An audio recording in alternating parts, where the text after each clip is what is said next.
a gloriosa Esmirna, um centro pulsante de cultura e comércio.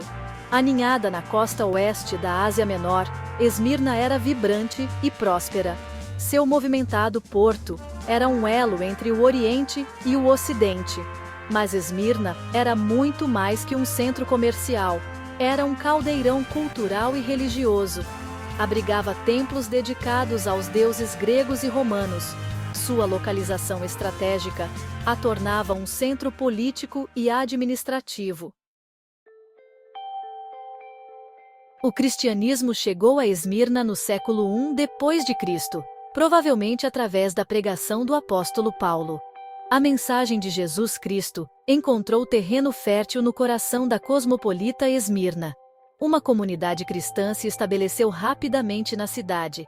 A igreja em Esmirna enfrentou oposição desde o início.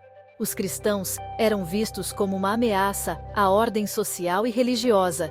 Um dos líderes mais importantes foi Policarpo, bispo da cidade. Sua vida e martírio se tornaram um exemplo de coragem e fidelidade a Cristo.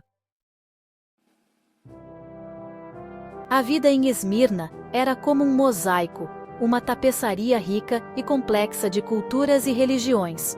O paganismo grego e romano, com seus deuses e deusas, suas crenças e rituais, era predominante. Templos dedicados a várias divindades, como Zeus, Afrodite e Apolo, adornavam a cidade, testemunhando a força da tradição. Festivais religiosos pagãos, como as Panateneias e as festas em honra a Dionísio, eram celebrados com grande pompa e circunstância, enchendo as ruas de música, dança e oferendas aos deuses. Essa cultura pagã, profundamente enraizada na sociedade, exercia uma forte influência sobre a vida cotidiana, moldando costumes, valores e crenças.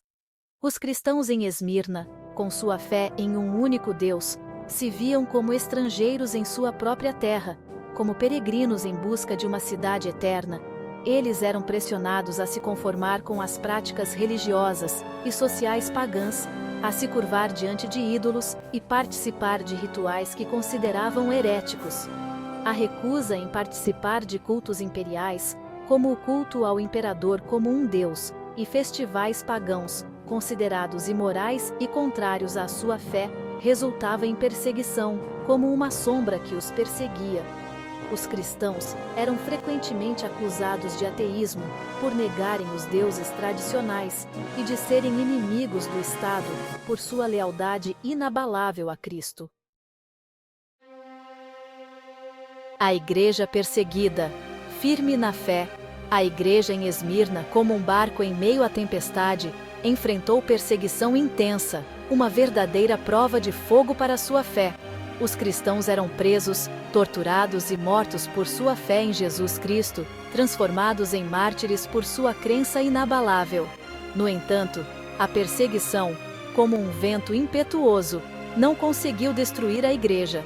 Pelo contrário, a fé dos cristãos em Esmirna brilhava ainda mais forte em meio à adversidade, como ouro provado no fogo. A igreja em Esmirna é mencionada no livro do Apocalipse, a revelação divina do futuro, como uma das 7 igrejas da Ásia, escolhidas para receberem uma mensagem de esperança e encorajamento. Cristo, o Cordeiro que foi morto e ressuscitou, dirige-se à igreja em Esmirna com palavras de encorajamento e esperança, como um pastor que guia suas ovelhas por um vale sombrio. Ele reconhece o sofrimento deles, a dor que carregam em seus corações. Ele os exorta a permanecerem fiéis até a morte, a não desistirem da corrida, mesmo quando a linha de chegada parece distante. A promessa de uma coroa da vida, símbolo da vitória eterna, é oferecida àqueles que perseverarem, que não se deixarem abater pela tribulação. Lições de Esmirna, um legado de esperança e coragem. A história da igreja em Esmirna nos ensina sobre fé, coragem e esperança. A verdadeira riqueza está na fidelidade a Cristo, um tesouro incorruptível. Eles nos ensinam a permanecer firmes em nossa fé, como uma rocha inabalável. A história de Esmirna nos encoraja a viver vidas de coragem e integridade. Acima de tudo, A igreja em Esmirna nos aponta para a esperança eterna em Cristo. A história de Esmirna é um testemunho do poder transformador do Evangelho.